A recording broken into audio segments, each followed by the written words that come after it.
ప్రపంచ వినికిడి దినోత్సవం సందర్భంగా వినికిడి పరీక్షలు నిర్వహించి అవగాహన సదస్సులను ఏర్పాటు చేయనున్నట్లు Andhra Pradesh audiologist and speech language pathologist association, Indian speech language and hearing association Andhra Pradesh శాఖ general secretary doctor Peppili Gopi Venkatesh, executive సభ్యులు డాక్టర్ పి రేణుకాదేవిలు తెలిపారు. కాకినాడ నగరంలోని వాగ్దేవి స్పీచ్ అండ్ హియరింగ్ క్లినిక్లో ఏర్పాటు చేసిన మీడియా సమావేశంలో వారు మాట్లాడారు. వినికిడి సమస్యను నిర్లక్ష్యం చేస్తే జీవితాలు దుర్భరమవుతాయన్నారు. సమావేశంలో ఏపీ ఏఎస్ఎల్పి అసోసియేషన్ సంయుక్త కార్యదర్శి డాక్టర్ డి సూర్యనారాయణ, అసోసియేషన్ సభ్యులు doctor B Harish, doctor Phoebe, doctor V Teja, doctor Vijayalakshmi తదితరులు పాల్గొన్నారు. రేపు మార్చి 3 ప్రపంచ వినికిడి దినోత్సవం సందర్భంగా ఆంధ్రప్రదేశ్లో పలు చోట్ల ఆడియాలజిస్ట్ అండ్ స్పీచ్ లాంగ్వేజ్ పెథాలజిస్ట్లో వాళ్ళ క్లినిక్స్లో ఫ్రీ ఆఫ్ కాస్ట్లో హియరింగ్ టెస్ట్ అనేవి చేస్తున్నారండి. సో దీంట్లో భాగంగా ఉమ్మడి తూర్పుగోదావరి జిల్లాల్లో వచ్చేసి కాకినాడలో Vagdevi speech and hearing clinic, Sravya speech and hearing clinic, Mahi speech and hearing clinic, ఇంకా హియర్ జాప్, అలాగే అమలాపురం నుంచి Konaseema speech and hearing clinic, ఇంకా రాజమండ్రి నుంచి Devi care speech and hearing క్లినిక్లో ఈ టెస్ట్లు అందుబాటులో ఉంటాయండి. రేపు అంటే 3వ తారీఖు సోమవారము ఎనీ ఏజ్ గ్రూప్ వాళ్ళకి ఈ హియరింగ్ టెస్ట్ అనేవి ఫ్రీగా అందుబాటులో ఉంటాయి. అందరూ వచ్చి ఈ కార్యక్రమాన్ని సద్వినియోగపరచుకోవాల్సిందిగా కోరుకుంటున్నాను. మన ఉమ్మడి తూర్పుగోదావరి జిల్లాలో అన్క్వాలిఫైడ్ అంటే అర్హత లేకుండా స్పీచ్ థెరపీ మరియు వినికిడి మిషన్లు ఇవ్వడం జరుగుతుందండి. వీటిపైన ప్రజలు సరైన చికిత్స కూడా అందడం లేదు. రిహాబిలిటేషన్ కౌన్సిల్ ఆఫ్ ఇండియాలో BASLP, MASLP అర్హత లేకుండా పట్టభద్రులు కాకుండా స్పీచ్ థెరపీ మరియు హీరింగ్ ఎయిడ్స్ చికిత్సలు చేస్తున్నారు.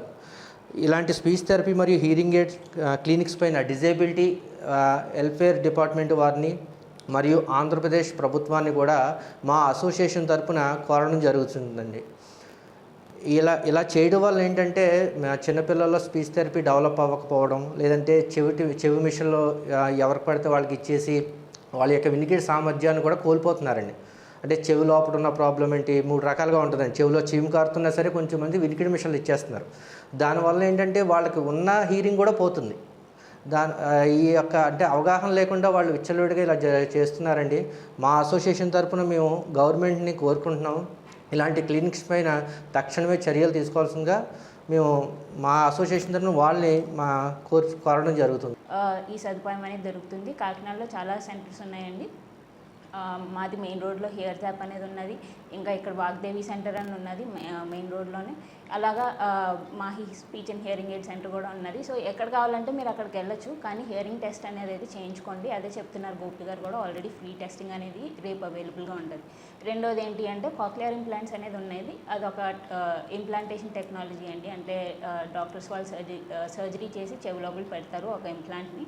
దానివల్ల ఏమవుతుంది అంటే నార్మల్ హియరింగ్ అనేది తిరిగి వచ్చే ఛాన్సెస్ ఉంటాయి. ఇది కంప్లీట్ హియరింగ్ అంటే 90 dB అబౌవ్ లాస్ ఉన్న వాళ్ళకి ఎక్కువగా చేస్తుంటారు. సో మన ఎడిప్ స్కీము, ఇంకా ఏంటది ఆరోగ్యశ్రీ అండ్ ఎడిప్ స్కీమ్ వల్ల ఈ ఆపరేషన్ అనేది మనం అవైల్ చేసుకోవచ్చు. కావాలంటే ప్రైవేట్ హాస్పిటల్స్లో కొద్దిగా కాస్ట్ ఉంటుంది, కానీ దీనివల్ల నార్మల్ హియరింగ్ అనేది వచ్చే ఛాన్సెస్ ఉంటాయి. కాబట్టి మీరు వెంటనే మీ ఈ దగ్గర ఉన్న ఆడియాలజిస్ట్ కానీ ఇంటి దగ్గరికి వెళ్ళి దీని గురించి అడగండి. మీకు ఈ సదుపాయం అవైలబుల్గా ఉంటుంది.